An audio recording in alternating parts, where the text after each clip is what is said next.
What to do and what not to do before and after the surgery. दोस्तों, अगर आपको sinus surgery करानी होती है तो दिमाग में बहुत सारे सवाल चलते हैं कि क्या मेरे को प्रिकॉशंस रखनी है, क्या से सर्जरी होगी, सर्जरी के बाद मेरे को क्या ध्यान रखना है। बात करते हैं दोस्तों, सबसे पहले जो साइनस सर्जरी है, बिफोर साइनस सर्जरी हमें क्या करना होता है।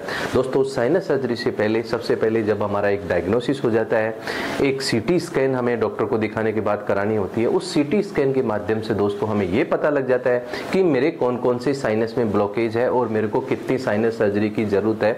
मेरे को साइनस सर्जरी के साथ के अंदर नाक के अंदर कोई डीएनएस है उसको भी करेक्ट कराने की जरूरत है। बात दोस्तों, जब आपका ये डायग्नोसिस बन गया उसके बाद में सर्जरी से पहले दोस्तों आपको कुछ इन्वेस्टिगेशंस कराना होता है जिसको हम एनास्थेटिक फिटनेस और पीएसी फिटनेस टेस्ट बोलते हैं। वो कुछ ब्लड के टेस्ट होते हैं, कुछ ईसीजी, चेस्ट एक्सरे, इन सब के माध्यम से जो हमें सर्जरी के दौरान जो एनास्थीसिया दिया जाता है उस एनास्थीसिया के लिए एनास्थेटिस्ट से फिटनेस का जो है वो टेस्ट किया जाता है। इसके अलावा दोस्तों, सर्जरी से पहले अगर कोई स्मोकिंग करता है तो उसको जरूर 3 हफ्ते पहले स्मोकिंग का बंद कर देनी चाहिए।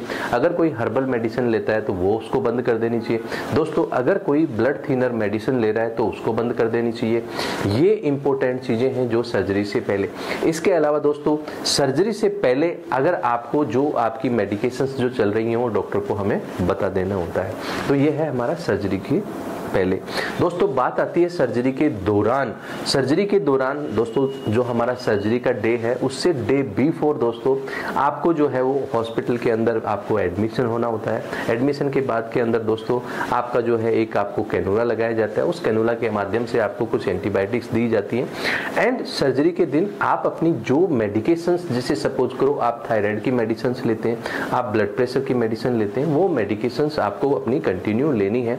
क्या नहीं लेना है दोस्तों, डायबिटीज की अगर आप मेडिसिन लेते हैं तो सर्जरी के दिन आपको नहीं लेना होता है, क्योंकि सर्जरी के दिन जब आप एडमिट होते हो तो आपको 4 से 6 घंटे एनबीएम यानी नील बाय माउथ पानी भी आपको नहीं लेना होता है। इसलिए आपको शुगर वाली गोली बिना डॉक्टर की सलाह उस दिन नहीं लेनी है।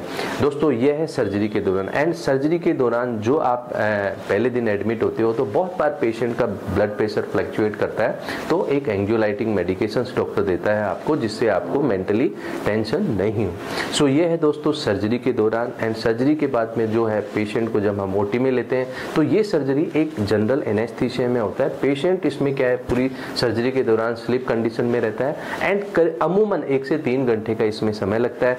अब दोस्तों बात करते हैं जब सर्जरी के बाद आप वार्ड में आ जाते हैं, तो वार्ड में आने के बाद दोस्तों आपको जो है कुछ चीजें हैं जो ध्यान रखनी है। आपका अमूमन कहीं पे भी जब ये साइनस की सर्जरी होती है तो हमारे नोज के अंदर एक पैक लगा के नोज से ब्रीदिंग नहीं होके हमें माउथ ब्रीदिंग होती है। वो थोड़ा सा क्या है कि अनकंफर्टेबल होता है बट इंटॉलरेबल नहीं होता। आपको उसके दौरान नोज को बहुत तेज से ब्लो नहीं करना। कई बार क्या है ब्लड स्टेंट क्या है नोज के अंदर, क्योंकि जो हमारा पैकिंग जो लगाया जाता है वो एक स्पंज नुमा होता है, इसलिए वो कंफर्टेबल होता है, प्रॉब्लम नहीं करता। बहुत बार क्या है हल्का फुल्का जो है नोज से क्या है डिस्चार्ज आता है, आगे से भी आता है पीछे से भी आता है। उसका सोकेज रोकने के लिए हम नाक पे एक छोटी पट्टी लगा दिया जाता है। 24 घंटे बाद दोस्तों नोज का पैक निकाल दिया जाता है। उसके बाद में पैक निकालने के बाद आपको जो है डिस्चार्ज के बाद क्या करना होता है ये मैं आपको बता देता हूँ।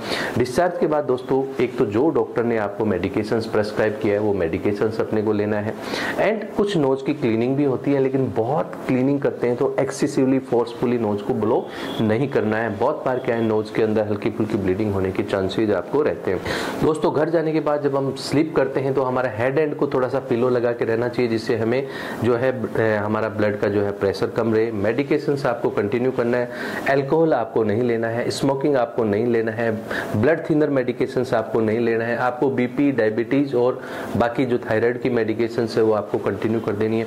दोस्तों घर जाने के बाद के अंदर कुछ चीजें हैं जो मैं आपको बता देता हूं। जब आपको इमरजेंसी में डॉक्टर को कॉल करना है, अगर आपको सीवियर हेडेक है, अगर आपको जो है एक आंख से 2 दिख रहा है, या आपको जो है वो अनकंट्रोल ब्लीडिंग है, तो आपको इमरजेंसी में डॉक्टर को दिखाना है, नहीं तो आपको जरूरत नहीं। आफ्टर 10 डेज यूजुअली डॉक्टर की विजिट होती है। आफ्टर द 10 डेज जब डॉक्टर आपको देखता है वो एक नेजल एंडोस्कोपी से आपकी जो साइनस सर्जरी की है उसको इवेल्युएट करता है, कुछ फर्दर मेडिकेशन छोड़ दी जाती हैं, और ऑपरेशन के बाद जब आप 10 दिन बाद दिखाते हो तो 3 हफ्ते बाद एक विजिट यूजुअली और होती है। सो दोस्तों ये है साइनस सर्जरी की pre op, during surgery and post op जो हमें फॉलो करना होता है। एंड बहुत इंपॉर्टेंट इंफॉर्मेशन है जो अगर आपको साइनस सर्जरी सर्जरी करानी है तो इसके बारे में जानना दोस्तों। Thank you.